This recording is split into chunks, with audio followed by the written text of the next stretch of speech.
al-habaib al-afadil al-ulama al-ajilla nafa'anallahu bi ghaziri ulumihim matta'anallahu bi tuli umurihim wa sallallahu yujma'ana ma'ahum al-habibil mustafa fi jannatikal ula wa sallallahu ala sayyidina wa maulana wa syafi'ina wa dhukhrina Muhammad wa ala alihi wa sahbihi wa baraka wa sallam. Hadirin hadirat yang dimuliakan Allah Subhanahu wa taala. Kita sedang berhadapan dengan zaman yang luar biasa yang belum pernah dilalui oleh nenek moyang kita. Dulu orang jahat itu banyak, tapi kejahatannya ditutupi. Hari ini orang menampilkan kejahatannya dan mengajak orang berbuat jahat, membuat channel YouTube. Ada channel yang khusus mengajak, beribu maaf, mengajak minum khamar, mengajak berzina, mengajak menjadi LGBT. Dan undang-undangnya masih kabur, masih belum dibuatkan lagi.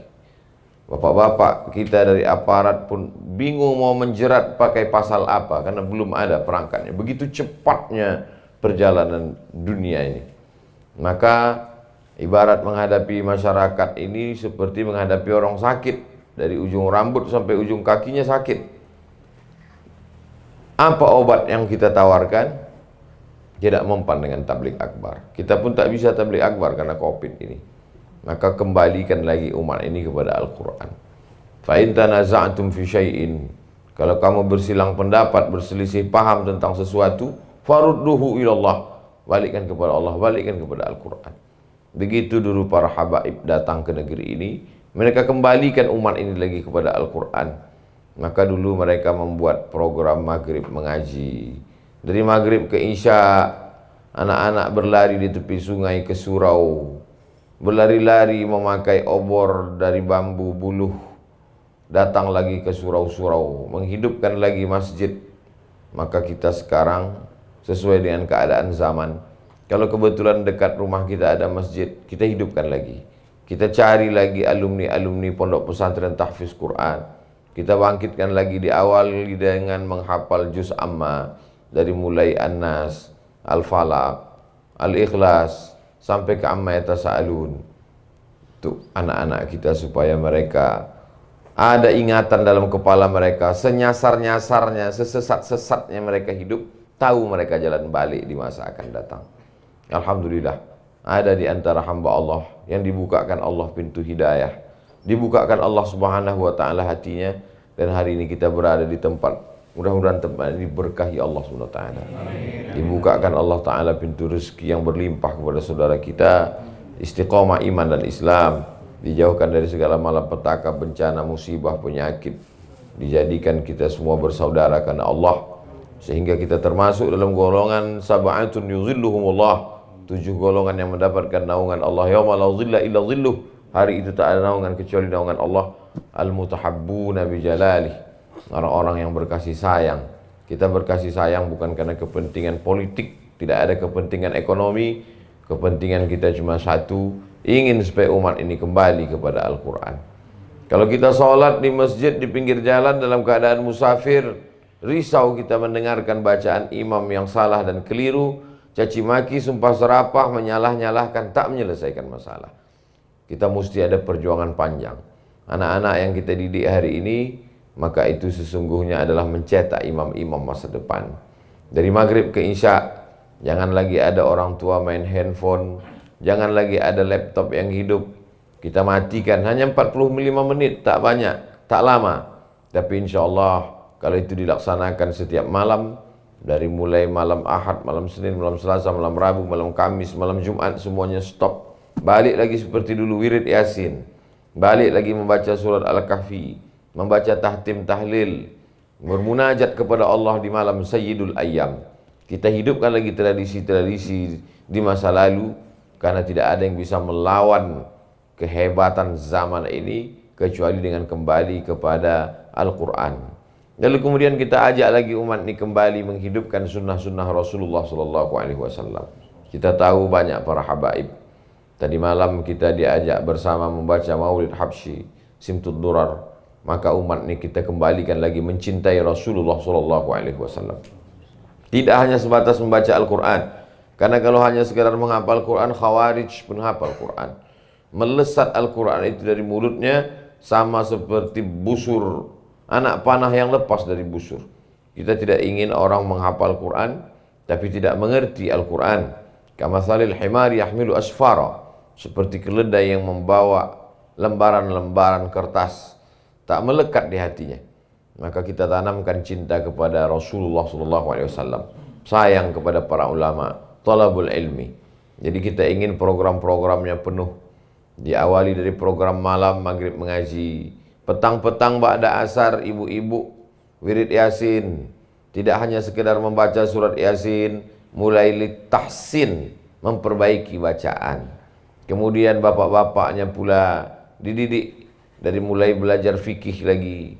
Lalu kemudian aqidah, wujud qidam baqa mukhalafatul hawadisi qiyamuhu binafsihi wa daniyah qudrat dan ilmun hayat sama basar kalam. Paling tidak 3 usul dasar dalam Islam itu kembali dipelajari.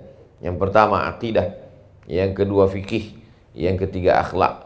Berdasarkan hadis Jibril ketika bertanya, akhbirni anil iman, dari iman inilah ilmu aqidah. Akhbirni anil Islam, dari Islam inilah fikih ibadah, fikih salat, fikih zakat, fikih puasa, fikih haji. Lalu kemudian akhbirni anil ihsan, dari ihsan inilah tasawuf, tazkiyatun nafs, pensucian jiwa, membersihkan hati dari hasad, dari dengki, dari busuk hati, dari penyakit-penyakit yang merusak. Setelah hati itu bersih, baru diisilah dia dengan zikir, dengan muraqabatullah, merasakan pengawasan Allah, diisi dengan tasfiyatul qulub, mensucikan hati. Qad aflaha man zakkaha, beruntunglah orang yang mensucikan hati. Wa qad khaba man dassaha, rugi dan sia-sialah orang yang hatinya kotor. Maka dengan itu umat ini kembali kepada jalan Allah Subhanahu wa taala. Prinsip kita ud'u ila sabili rabbik. Kita tidak membuat ormas baru, kita tidak membuat partai baru, kita tidak membuat aliran baru. Kita menghidupkan yang lama, menghimpun umat, menjalani sunnah Rasulullah SAW. Ud'u ila sabili rabbik, ajak orang ke jalan Allah dengan cara bil hikmah, santun, kelembutan, wal mau'izatil hasanah, suri tauladan yang baik. Kalau perlu berdebat, debatlah, tapi berdebat pun wajadilhum billati hi ahsan, dengan cara yang santun. Inna rabbaka huwa a'lamu man dhalla an sabilihi wa huwa a'lamu bil muhtadin.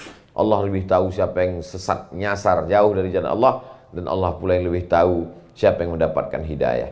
Adapun masalah formal tak formal, kita lihat situasi. Kalau di situ belum ada TK, kita buatkan TK Quran, uruskan.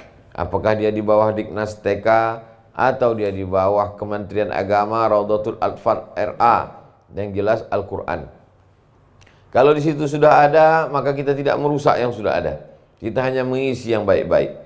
Kalau di situ belum ada SD, kita bangun SD Quran.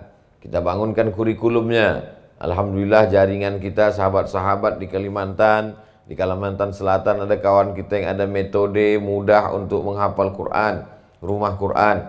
Sehingga kita berskala nasional, bahkan internasional, menjalin persaudaraan. Ada kawan-kawan sahabat-sahabat kita dari alumni Rubat Tarim, dari Darul Mustafa, dari Al-Ahqaf, ada dari Al-Azhar, dari Ummul Qura. Maka menyatu kita bersama. Kalau jelas visi misinya, walaupun jalan kita berbeda, kendaraan berbeda, ada yang naik bis, ada yang naik ojek, ada yang naik pesawat, ada yang naik kapal selam, insya Allah semuanya akan sampai ke Pulau Harapan, mencari ridha Allah Subhanahu wa ta'ala. Yang kita cari hanyalah radina billahi rabba, wabil islami dina, wabil muhammadin nabiyya wa rasula, wabil qur'ani imama. Yang kita cari hanyalah ilahi anta maqsudi wa ridhaka matlubi, mencari ridha Allah Subhanahu wa ta'ala. Saya berharap sahabat-sahabat yang ada di Balikpapan, di Kalimantan Timur, di masa akan datang bekerja sama mewujudkan ini semua. Tempat kita berbeda, bentuk bangunannya macam-macam, tapi insya Allah kurikulumnya sama. Kita semua mengajak umat untuk kembali menghidupkan tahfiz Quran. Begitu pesan guru-guru kita, begitu pesan para habaib kita, supaya balik kepada tahfizul Quran. Anak-anak diajak lagi membaca kitab, mengenalkan Nabi SAW melalui Asy-Syama'il Al-Muhammadiyah, mengenalkan Nabi dengan membaca kitab, mengenalkan Nabi dengan membaca maulid, mengenalkan sunnah Rasulullah SAW. Sehingga kalau sudah itu terwujud, maka cita-cita kita ini bukan cita-cita sebentar. Yang kita didik hari ini anak-anak TK, yang kita baru bisa melihat buahnya 20-30 tahun akan datang. Tak sempat kita melihatnya. Tapi insya Allah, kalau rel ini udah kita pasang, batu-batunya kita pasang, kayu-kayunya kita pasang, berjalan dia, mati kita tak apa-apa. Karena kalau dia sudah berjalan, dia tak akan berhenti. Akan ada generasi berikutnya yang melanjutkannya. Ada yang menyumbangkan tanah, ada yang memberikan semen, batu bata. Maka kita harap sahabat-sahabat kita mengelolanya dengan baik, dengan amanah. Sesungguhnya umat ini banyak yang baik, yang lembut hatinya. Hanya saja masalahnya sekarang adalah masalah trust, masalah kepercayaan. Maka yang kita kedepankan bukan pribadi, tapi umat. Bawalah atas nama umat. Kalau kita membuat yayasan, ada rekening wakaf. Ada rekening wakaf yang tidak boleh diganggu gugat. Dia mesti kekal abadi sampai hari kiamat. Dalam bentuk tanah, dalam bentuk semen, dalam bentuk batu bata, dalam bentuk besi dan ruko. Maka dia tidak boleh dirusak. Ada wakafnya wakaf manfaat. Ada wakafnya wakaf pakai. Berapa banyak jamaah yang mewakafkan rumah Al-Quran. Di Pekanbaru, di Medan, di Banda Aceh, beberapa tempat. Langsung saya menerimanya, saya serahkan ke sahabat-sahabat. Dengan keterbatasan Al-Fakir Abdul Somad, tinggal di Pekanbaru Riau, hanya bisa ke daerah dalam 1 tahun cuma 3 kali. Saya ke Kalimantan 3 kali dalam setahun, ke Sulawesi 3 kali dalam setahun, ke Aceh 3 kali dalam setahun, 4 bulan sekali. Saya berharap kedatangan saya itu mampu menyatukan sahabat-sahabat, menyelesaikan masalah. Tak mau kita kedatangan kita justru membuat masalah baru. Alhamdulillah dulu kami tenang-tenang saja di Balikpapan. Setelah Ustaz Somad datang, disitulah baru muncul masalah. Nah, kita mau menyelesaikan masalah. Anak-anak yang tak bisa baca Quran, jadi bisa baca Quran. Anak-anak yang belum hafal Quran, jadi hafal Al-Quran. Ibu-ibu yang sebelumnya membuka aurat, ikut pengajian, menjadi takut kepada Allah, menjadi taat kepada suami, menjadi ibu-ibu yang baik, menebarkan sakinah, mawaddah, warahmah. Bapak-bapak yang sebelumnya tak mengenal Allah, menjadi mengenal Allah.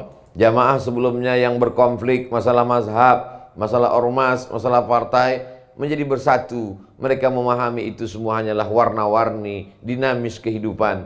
Tapi tujuannya semua adalah menjadi hamba Allah. Walau sya'allahu la ja'alakum umatan wahidah. Kalau Allah mau dijadikannya kamu umat yang satu sudah lama. Walakin liyabluwakum fima atakum. Tapi Allah uji dengan berbeda suku, berbeda bahasa, berbeda warna kulit, berbeda cara berpikir. Siapa yang paling baik? Fastabiqul khairat. Berlomba-lomba dalam kebaikan. Saya mengucapkan banyak terima kasih kepada para habaib, kepada para ulama, kepada para sahabat, kepada para muhsinin yang sudah membuka pintu hatinya untuk menolong agama Allah bersama kita insyaAllah. Siapa yang paling baik, yang paling mulia di antara kita? Inna akramakum indallahi atqakum. Yang paling takut kepada Allah. Siapa yang paling mulia di antara kita? Yang paling tulus, paling ikhlas beramal karena Allah subhanahu wa ta'ala. Saya kira itu yang dapat saya sampaikan pada pagi yang penuh berkah ini. Mudah-mudahan kebersamaan kita ini kebersamaan yang bernilai amal soleh, yang dapat kita bawa sebagai bekal menghadap Allah subhanahu wa ta'ala. Di akhir majelis, mudah-mudahan majelis kita ini majelis yang diridhai Allah, turun rahmat dan barakah. Kita sama-sama meminta berdoa kepada Allah. Ala hazihi niyah wa kulli niyatin salihah. Al-Fatihah. A'udzubillahi minasyaitonir rajim. Bismillahirrahmanirrahim. Alhamdulillahirabbil alamin.